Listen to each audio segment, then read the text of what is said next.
High, আমি পাপিয়া। তো চলে এসেছি তোমাদের সাথে আবারও একটা দুর্গাপুজোর লুক নিয়ে। তো তোমরা সপ্তমীতে বা নবমীতে একটা সিম্পল লুক ক্রিয়েট করতে পারো, তো সেটাই দেখাবো চলো।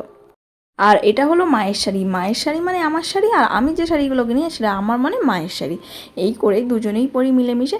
তো একটা সিম্পল লুক তোমাদের সাথে শেয়ার করব আজকে। আর এটা হচ্ছে সপ্তমী কিংবা নবমীতে তোমরা করতে পারো একটা ক্রিয়েট। আর এটা হচ্ছে 5 মিনিটের মেকআপ লুক বললে চলে। আমি একদম খুব কম জিনিস দিয়ে খুব কম টাইমের মধ্যে আমি এই লুকটা ক্রিয়েট করেছি। সবসময় প্রিয় একটা টোনার সেটা আমি নিয়ে নিলাম। আর এই যে প্যালেটটা দেখতে পাচ্ছ, এটা যে কোনো একটা ফ্লিপকার্ট কিংবা মিশোতে তোমরা পেয়ে যাবে একদম কম রেঞ্জের মধ্যে। সেই প্যালেটটা দিয়েই কিন্তু আমি আজকে ফুল বেসটা ক্রিয়েট করব। একটা ডার্ক কনসিলার নিয়ে নিলাম। ডার্ক স্পট যাদের আছে তাদের হাইড করতে কিন্তু এই ডার্ক কনসিলারটা খুবই ইউজফুল। তারপরে আমি তার থেকে একটু এক শেড লাইট আমি একটা কনসিলার নিয়ে নিলাম। সেটাকে আমি পুরো মুখেই কিন্তু ব্লেন্ড করে দেবো। এরপরে আমি কোনো আর ফাউন্ডেশন লাগাবো না। এইটাই আমি খুব সুন্দর করে ফুল মুখে ব্লেন্ড করবো। একদম হালকা কোয়ান্টিটিতে নিয়েছি। তার জন্য কি হবে, আমার কি কোনো ঘাম হলেও কিন্তু মেকআপটা উঠে যাবে না।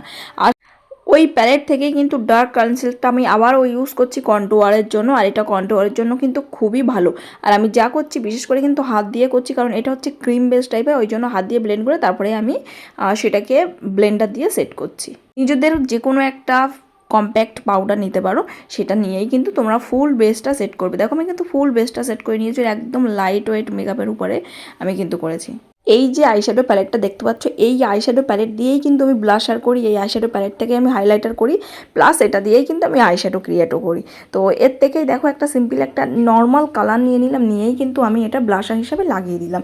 আর কিন্তু কোনো মেকআপ আমি করলাম না, কন্ট্রোয়ারও আর কিছু করলাম না। আর একটা ফিক্সার দিয়ে কিন্তু আমি মেকআপটা পুরো ফিক্স করে নিলাম। দেখো, তোমরা যারা সিম্পল মেকআপ করতে চাইছো তাদের জন্য কিন্তু এই বেসটা আছে। যারা হেভি মেকআপ করতে চাইছো, আমি আগেও একটা ভিডিও পোস্ট করেছি, তাদের কিন্তু একটু হেভি মেকআপ আছে ফাউন্ডেশন দিয়ে, তো তারা সেই ভিডিওটা দেখতে পারো। আগে না এত শাড়ি পরতে ভালোবাসতাম না। বাড়ির পাশে যখন থেকে পুজো শুরু হয়েছে তখন থেকেই শাড়ির প্রতি একটা ভালোবাসা বেড়ে গিয়েছে। তো সকালে একটা শাড়ি, বিকালে একটা শাড়ি, এরকম করেই কিন্তু আমি চেঞ্জ করতেই থাকি। তো যেগুলো চেঞ্জ করবো সেগুলো কিন্তু তোমাদেরকে অবশ্যই আমি নিয়ে আসবো ব্লগগুলো, তোমরা কিন্তু অবশ্যই দেখতে থাকো। তো এই লুকটা কেমন লাগলো অবশ্যই কিন্তু কমেন্ট করে জানিও। আর ভালো লাগলে অবশ্যই একটা লাইক করে দিও আর ফলো করে দিও। বাই।